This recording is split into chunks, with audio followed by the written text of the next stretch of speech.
So secretion versus absorption has to be in synchrony so as to not leading to diarrhea.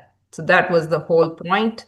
And just keep in mind regarding the secretory diarrhea where someone is losing their body's secretions, as we discussed in case of cholera toxin or E. coli or C. diff. Those are a few examples to go over. I think your book might have more. Just check in there. All right, next question. I'm running the polls now. We can go over it at the end if you don't mind, because I want to go over a few questions first, or you can watch the recording. Or please stay at the end, then we can go over. I just want to cover a few important questions for the exam purpose. So before running the poll, is anyone ready? If you can volunteer, we can go that way. All right, Andrew, please go ahead. Oh, and Amir, I promise I'll go over it. I'll go over it at the end. Ellen, what is your question?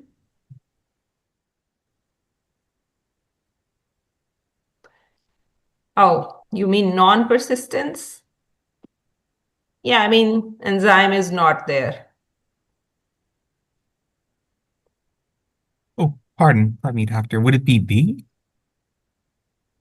Yes. Undigested lactose being absorbed by ileal cells. Can that happen? First of all, you got to give me the answers.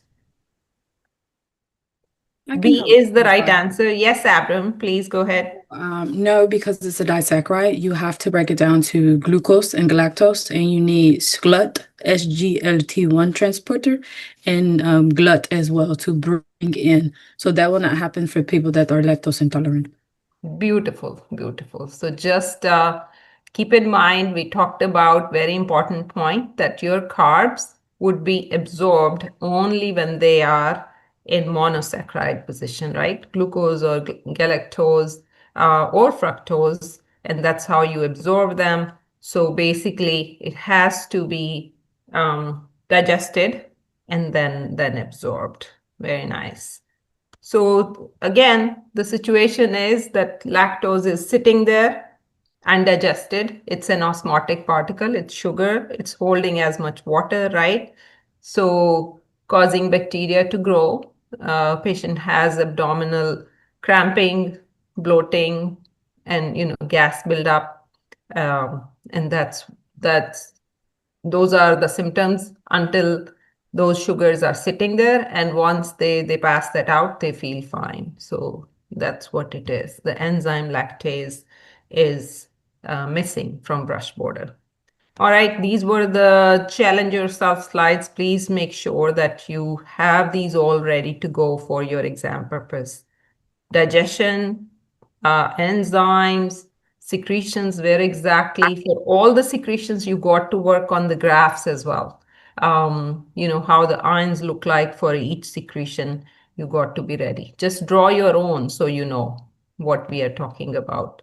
And any pathologies that we discussed regarding digestion and absorption. All right, so next question. Just read it really well. And is Tom on call here? Tom is here, right? Hi, Dr. Carr. Yeah, I'm here. Okay, Tom, I have few answers for you through this question today. Remember, we talked about very good question that day when you said that I was asking about proteins, digestion problems. So let's talk about that. Okay? Okay. So any volunteer when you are ready.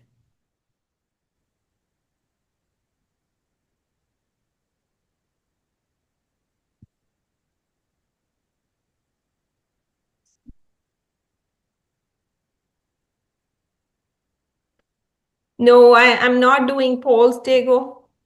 I thought it's easier just to do it this way when you are ready.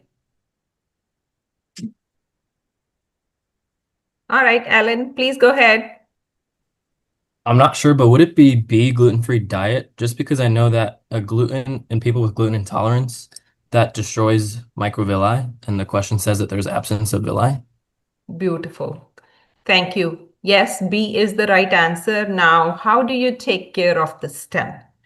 So stem is telling you there is no pain or, and bowel sounds are present there. There is no blood in the stool, but it is showing absence of villi. So that will be a similar situation in tropical sprue as well. So just, when you are looking at a stem in exam, just keep in mind how to, look at both. So the surface is very plain or very smooth in the intestine. So obviously the absorption, what I was mentioning earlier, just keep in mind secretion versus absorption. Absorption is the key in your gut.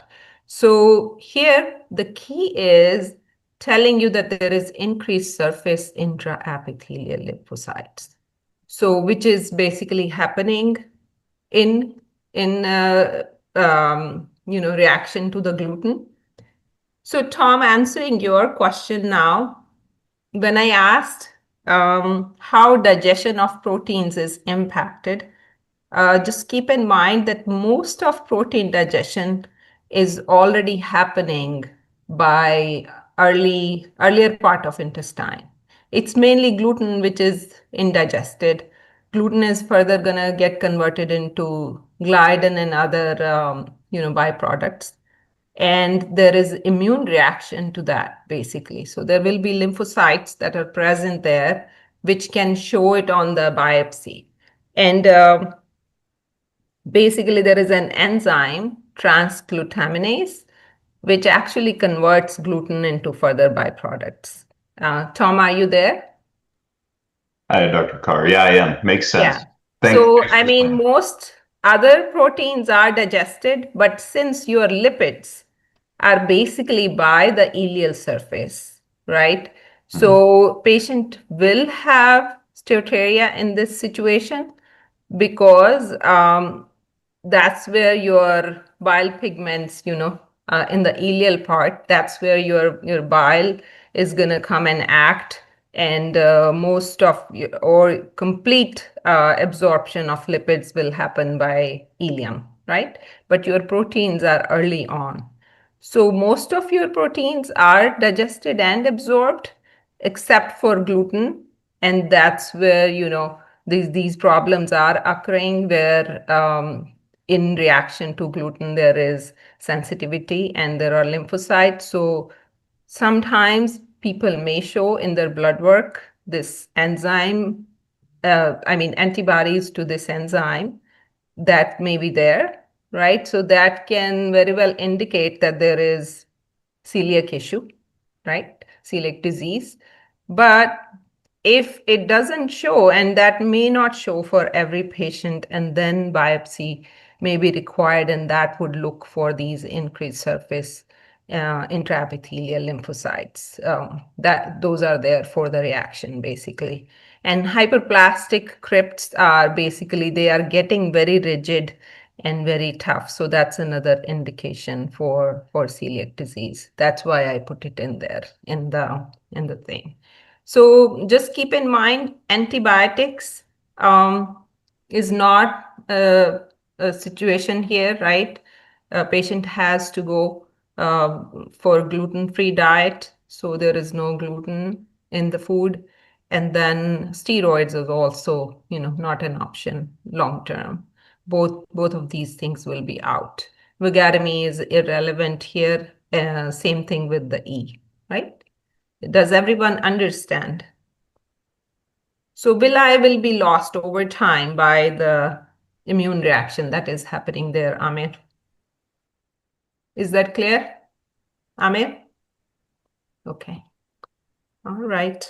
I have full length speaker notes underneath, so make sure you read those, right? Yeah, it's the mucosal inflammation and swelling that's happening there, so no absorption that's going on there. All right, so next question.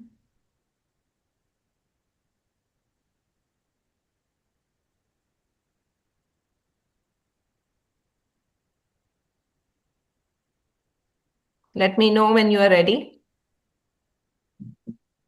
Yes, Abdul. Is it C? C is the right answer. Very nice. I'm sorry for my dog, guys. Give me 1 second.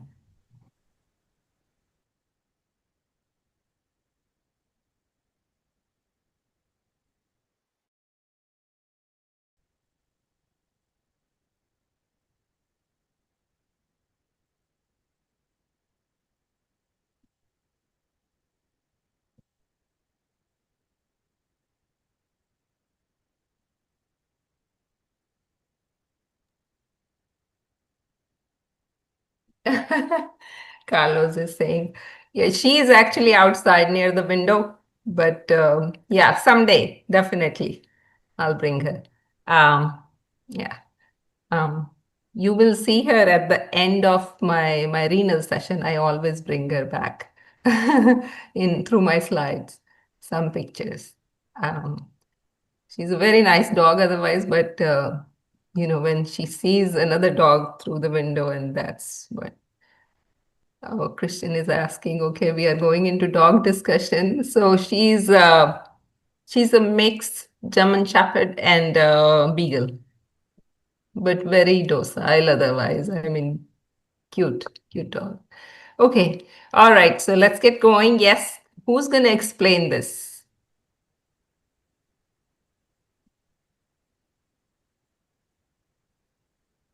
Anyone? It is adenylate cyclase, but yes, Aaron, please go ahead.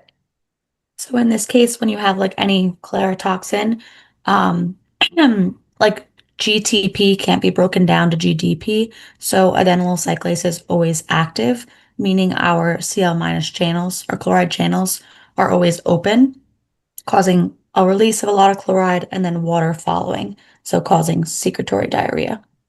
Yes, beautiful. Thank you.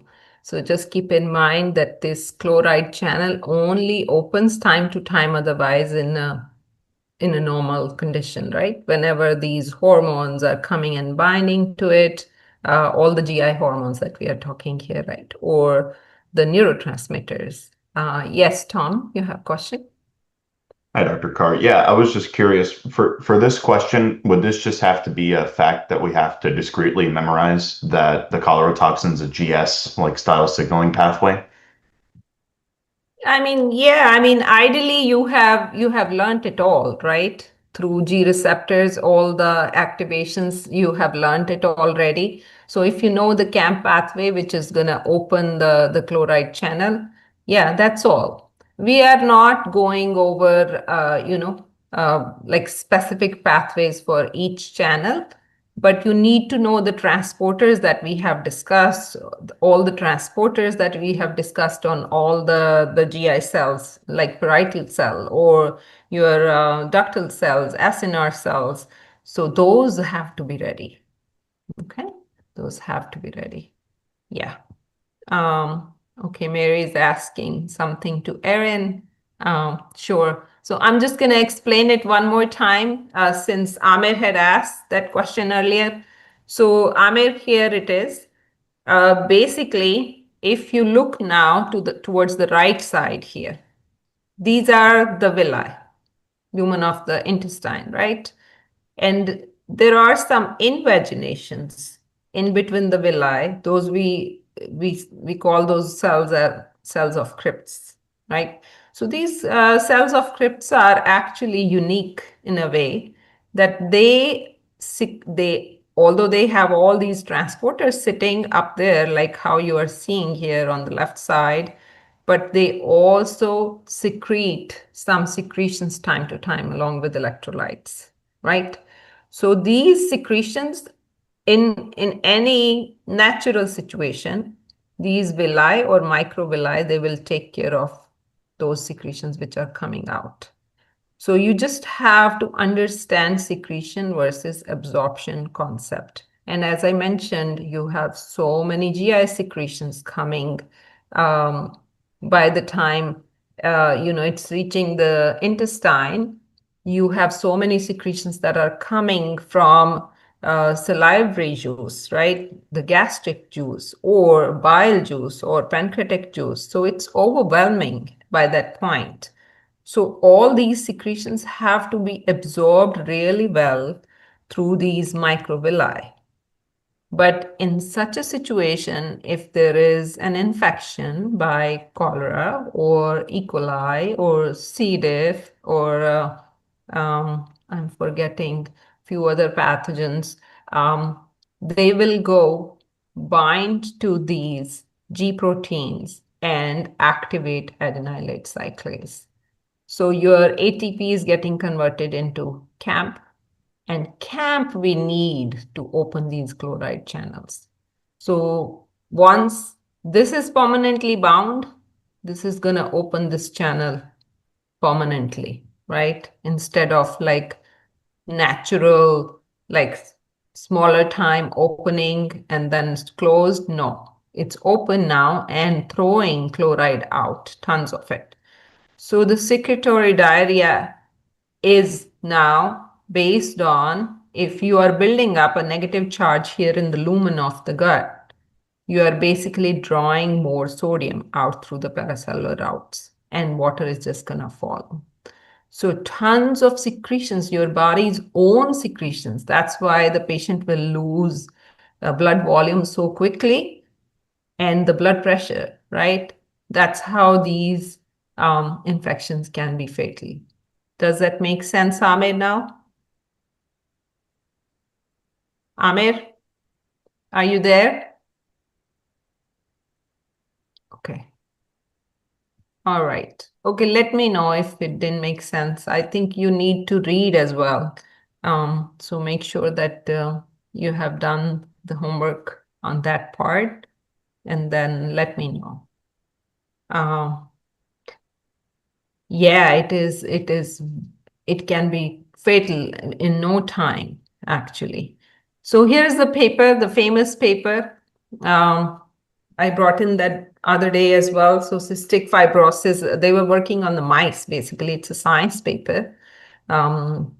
Excellent paper, which shows that cystic fibrosis had mice. They were resistant to cholera toxin, right? Why? Because they cannot open their channel, right? So they are, and I was telling you the other day, I mean, for humans, to have a CFTR mutation in order to avoid cholera is not an option, right? So, but anyways, that's what it shows. So I think it explains it really well. All right, very important question. Next question on your screen. So let me know when you are ready and if you have gone over this portion.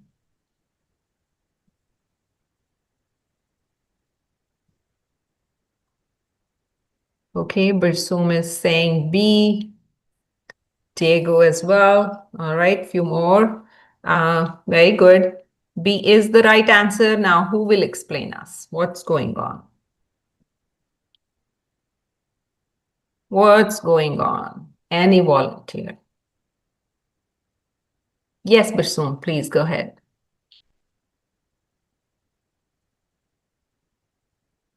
Bursum, go ahead, please. Hi, good morning, Dr. Carr. Good morning. I know that since we're seeing conjugated bilirubin here, that it already passed through the liver. So this has to do with an obstruction regarding the bile duct. Beautiful. Thank you so much. So those who don't know the difference between conjugated and unconjugated bilirubin, just make sure. Let's go over these mechanisms here. So basically, your liver is a point of recycling of your RBCs. When they are done with their lifespan, they're going to get degraded here in your RES system, right? This hemoglobin is actually getting converted into biliverdin and bilirubin, two pigments, right? So bilirubin here will be used back again. It will be conjugated in the liver by this enzyme called UDP glucuronil transferase. that will conjugate it and that will be added to the bile, and it's going to go further down into your intestine, and it will be helping here for the absorption of fats, and then will be converted to urobilinogen by the bacteria, and it will be recycled back into the liver once it has done the function. Rest of the byproducts, urobilin and stercobilin, they will be actually giving the colors to the fecal matter. Yes, Erin, you have a question? I have a quick question. Yes. I'm always confused why urobilinogen is sent back to the liver. Like, what is the point of that? Yes, very good question. So this is what I had discussed earlier as well. So this will be part of the product again. When the binding will be happen, it's just a byproduct of bilirubin, but it has to be going to the liver back and then help in the process when we are doing the conjugation of bilirubin again. It will be part of that process. Does that make sense, Erin? Thank you. Okay. Other thing is that the bile salts, which were also part of bile, remember we discussed that too. The bile salts will also be recycled back in order to form bile again. Okay. So now conjugated versus non-conjugated, just keep in mind the conjugated one is now post-hepatic. So once they have passed the liver, this is conjugated bilirubin that you will have. So at any point of time, if there is a blockage here, let's say there is a stone which is lodged here in the bile duct and bile is not able to get into the intestinal area, you are blocking conjugated bilirubin here. So what will happen? It will just stay in the circulation. It will get into the blood. So blood will show the conjugated bilirubin. So one can say that this is a problem here at the duct. The bile was not able to get into the ileal area, right? Now let's go back to the unconjugated bilirubin. So any scenario that anyone can talk about? Do we have someone who can explain us the rest of the two, hemolytic or physiological jaundice?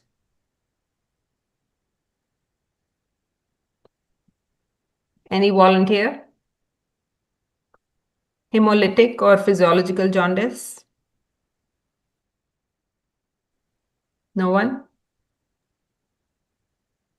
Isn't physiological jaundice caused like in the newborn, like when the hepatic system isn't fully developed yet? Yes, very nice. So beautiful. So physiological jaundice, as the name is suggesting, it's physiological, it's in newborns, and it resolves within 2-3 days. The problem here is that this enzyme, UDP transferase, is not ready yet. So it's not basically conjugated in bilirubin yet. So patient will be showing, I mean, their liver enzymes are not so active yet. So patient will be showing, or the baby will be showing unconjugated bilirubin in the blood. So they'll have that yellowish eyes or skin, stuff like that. Yeah, yes, exactly, Tego. Thank you. For hemolytic jaundice, basically that is incompatibility of, when the blood group is not matching, or if mother fetal Rh factor is not matching. At that point of time, there is more degradation of RBCs, basically, which is giving rise to unconjugated bilirubin, and that will be causing the yellowing of the skin or the eyes color and stuff like that. Does it make sense? Everyone is getting this point? Difference between unconjugated would be prehepatic, right? Or like it's starting from liver basically, but just going into the blood vessels like that, unconjugated stuff. Whereas the conjugated is post-hepatic, which is problem here at the bile duct, or some issue with the sphincter or something. Yes, Jennifer, you have a question? Good morning. So Good. for hemolytic jaundice, would that eventually resolve itself? Like, would the unconjugated be able to filter through and become conjugated and go through the rest of the process, or no? So that will be like if there was a transfusion that was given which didn't work. So it can bring a lot of problems there. I mean, liver is fine. It's just that it's the incompatibility of the RBCs that is causing the breakdown of RBCs here. Um, there is no such thing for resolving that situation. It's just, when it's done and then you have to do the right transfusion, or they must be giving something to avoid that. There are some antibodies nowadays that are given to the mothers already in to avoid, like if they are carrying RH incompatible fetus, if they are carrying. So, they are able to at least rescue that much stuff. But yeah, these things are important for exams. So just be ready with the stuff. Yeah, I have an example to share here. So my oldest son, when he was born, and I was very young at that time, so he had physiological jaundice, and usually, I mean, pediatrics would tell you, okay, it will resolve by third day, fourth day. You just keep them under phototherapy in order to degrade the bilirubin, so it calms down in the system. And his wasn't resolving. So it took almost a week, and at the end of the time, like they told us, okay, baby may need some transfusions, and we need to take him to a different children's hospital. And it just got so scary. I was a new mom and very scared, like what is going on here? And they are telling us, like, put him under the therapy or put him under the sunlight in order to degrade the bilirubin. By seventh day, end of that day, we got the new blood reports, and they told us, okay, I think it's showing already, and he doesn't need any more transfusion. But I still was so scared and apprehensive. I just wasn't going with that. I said, okay, if he needs transfusion, just give him transfusion. I just can't deal with it. But they said, no, he's fine now. Next day, you can take him home and you are discharged. I just was so apprehensive, I tell you. I took this baby home, and I'm sitting in sunlight all day long just to get that bilirubin breakdown happen. And everyone was looking and laughing at me. It's like, you are making baby so tan, just putting him out in such a sunlight. But I tell you, I mean, I was a new mom, very young that time. These things can happen. You become fussy, and you become kind of, apprehensive seeing those.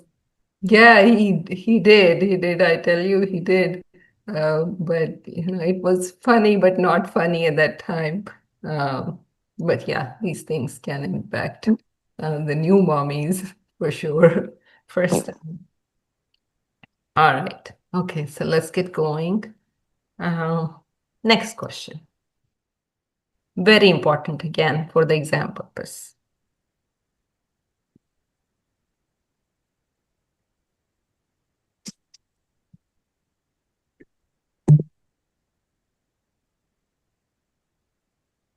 All right.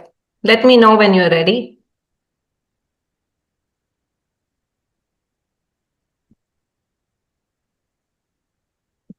Beautiful. E is the right answer. Yes, Amir, please go ahead.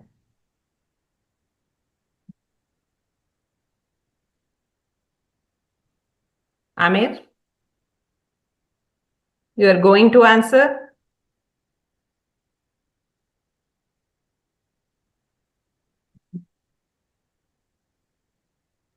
Yeah, sorry, Dr. Corey. Yeah, it was already answered, but yeah, I thought it was E too. Yeah, go ahead. I thought you were going to explain, and that's why you raised Okay. the hand. Okay. Well, I understand that vitamin B12 is part of intrinsic factor, which it takes place in the ileum, but I also know that the reabsorption of bile salts and absorption of fats also occurs in the ileum. So if your ileum is removed, you're gonna have serious problem with fat absorption, which is why you're gonna have fat buildup in the stool. Great. So the reason for that, yes, of course, your everything is finalized here, but also keep in mind that distal ileum is the place where the bile salts will be getting picked up, and you need recycling of these bile salts basically to make your bile again. Your body cannot manage, or liver cannot manage every day making these bile salts again and again. You are not supplementing them from outside, so it has to recycle back, right? So ileal resection can heavily impact that. And that will lead to the steatorrhea that we are talking about, because over time it will be overwhelming for liver to make bile salts again and again, right? So yes, you need intrinsic factor to get your B12 in, the reabsorption, right? And ileal area is the area where this, B12 absorption occurs. So yes, if the ileum is removed, then you have problem with the absorption here. But also keep in mind that the bile salt recycling is also part of it that you need to understand. Okay. So duodenal ulcers, we didn't say anything in the stem. So keep in mind. The proteins, as I suggested earlier, the proteins are all digested and absorbed by jejunum, actually, most of it. You already pick it up. Pancreatic insufficiency, we are not given any scenario here which is showing us pancreatic insufficiency, right? This is not a secretory diarrhea. This is steatorrhea, right? So patient will have fats in their fecal matter. So oily diarrhea, basically. It's not secretory. Secretory is massive. All right, next question.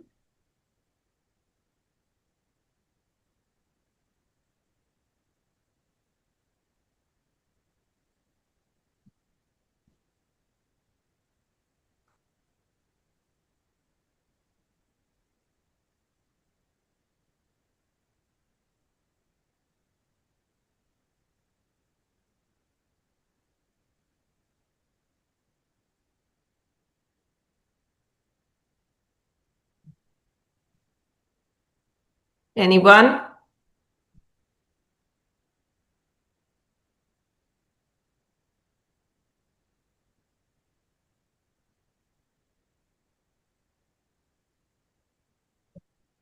Can anyone explain now? Yes, Michael, please go ahead. So tropical sprue, that's the one where it decreases the microvilli, right? Yes. So if the microvilli are decreased, that means you're going to have impaired absorption of the lipids and the lipid-soluble vitamins because there's less surface area, right? Yes, absolutely. So thank you, Michael. Yeah, not only lipids and lipid soluble stuff, but other absorption will also be impacted here. Tropical, the name comes from the tropical areas. So this is like some pathogen sitting long time. There was long time infection that has built up in the gut. Basically, it's impacting the surface area now, and it killed the villi, or the absorption surface area, by the immune reaction that has happened there, right? But pathogens, mostly overgrowth, that is killing the surface. So just I brought this question up in order to separate celiac from tropical sprue. Just keep in mind there we were talking about more lymphocyte proliferation in the epithelial cells. So just keep that in mind. Is everyone clear? I saw it affects calcium too. Good question. Yeah, I didn't understand the last part for the low calcium serum because like calcium's absorbed in other ways. So do you mind elaborating, please? Yes. Anyone else? Interesting. We did talk about it, Abraham, earlier, though, if you can recall from my second week of GI. Yeah, I know Miss Grace spoke about it, but I couldn't really hear her. Oh, sure. Okay. Aaron. Yes, Aaron, please go ahead. Is it because vitamin D is a fat soluble vitamin? So if you can't absorb it, then vitamin D is used for calcium absorption. So you can't activate vitamin D. Beautiful. Beautiful. Excellent. Thank you. Yeah. So, Abram, let me take it again one more time. So, if you don't have vitamin D getting absorbed, right? Which, Kate, can you please mute yourself? Okay. So, if you're not absorbing vitamin D enough, vitamin D, which is basically a lipid soluble vitamin, right? So you need a good surface area there, which is impacted here. Now, and it's all ileum that we are talking here, right? So you are impacting calcium absorption too, because vitamin D stimulates calbindin. Calbindin binds to the calcium, like 4 calcium ions, they'll bind to calbindin, this protein, and that's how the intestinal absorption will take place for calcium based on how you are doing with vitamin D. Does that make sense? It's definitely makes things now. Okay. All right. Great. Yeah, you may want to go back and look into my speaker notes for week 2. It's there. All right, quick questions before we go. And we'll do a mini review next week just to go over a few things. But I tell everyone, please watch my recording, my exam recording from spring for the GI exam. Very, very important. Yeah, Michelle, this is, I think I put them already up. Ellen, can you check if they are up already? I think I did earlier this week. If not, then I can put them up today. Okay, which of the enzymes is exo?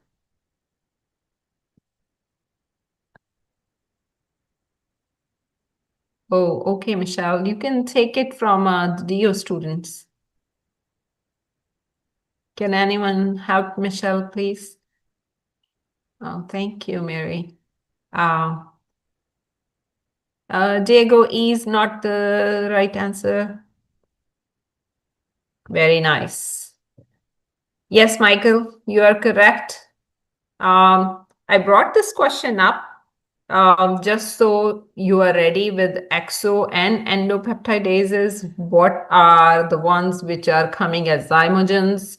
How do they get activated? Remember, we talked about enterokinase being brush border, starting the trypsinogen to trypsin, and then everything, yeah, everything will happen after. Okay, which one is a zymogen here? Oh, sorry. Is it a zymogen?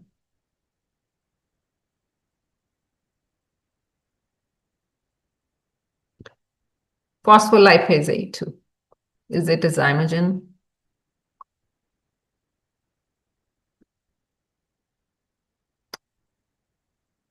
C is not correct, Jay. I'm sorry.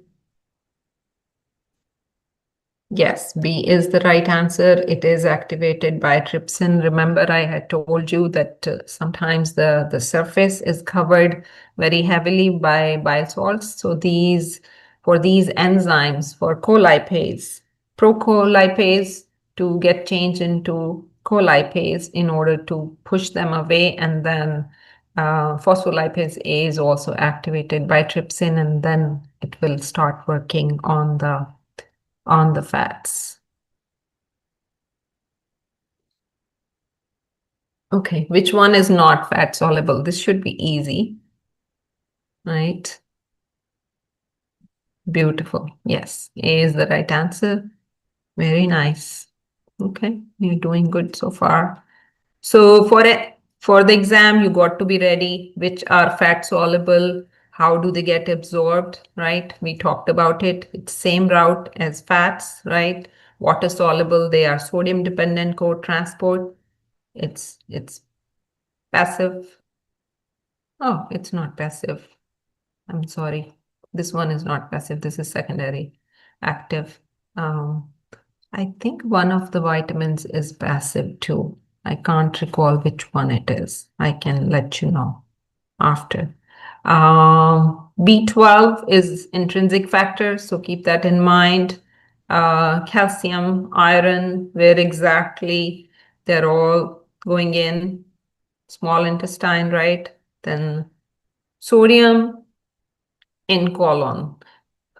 This thing I didn't get to talk as much. I think I'll bring a slide in next week because this will need some more talking and will need some time. So we'll talk about sodium absorption in colon cells by aldosterone. So there is a hormone aldosterone. I wish we had done renal before this, and that's how it used to be earlier times.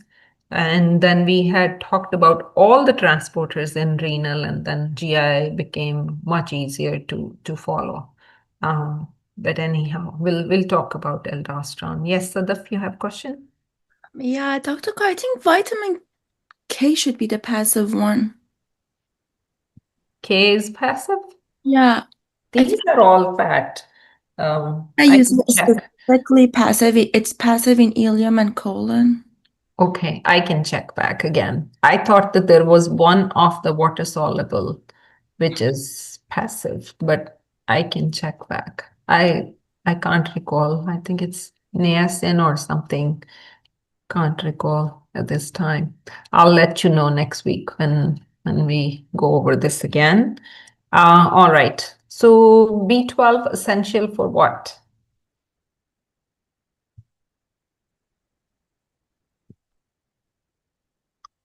Yes, C is the right answer. I'm sorry. It's showing up on the screen already. So just keep in mind, it's not the formation. Erythropoiesis is under the action of erythropoietin. Remember, we talked about erythropoietin in POM. So erythropoiesis in bone marrow is under erythropoietin, but the maturation of RBCs is you need folate and B12 for that. Okay.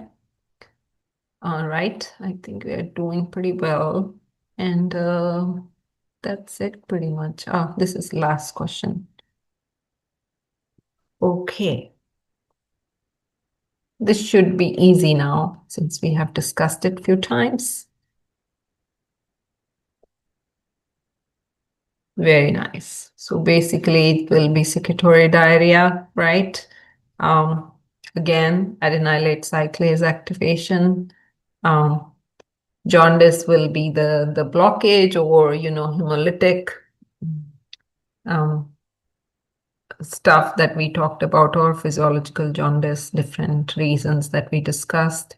Osmotic diarrhea would be lactose insufficiency, right? Oh, sorry, deficiency or sensitivity. And then gallstones can lodge the bile duct to cause jaundice and other problems. Okay, so I think with this, we're going to finish today's session and let me know if there are any more questions.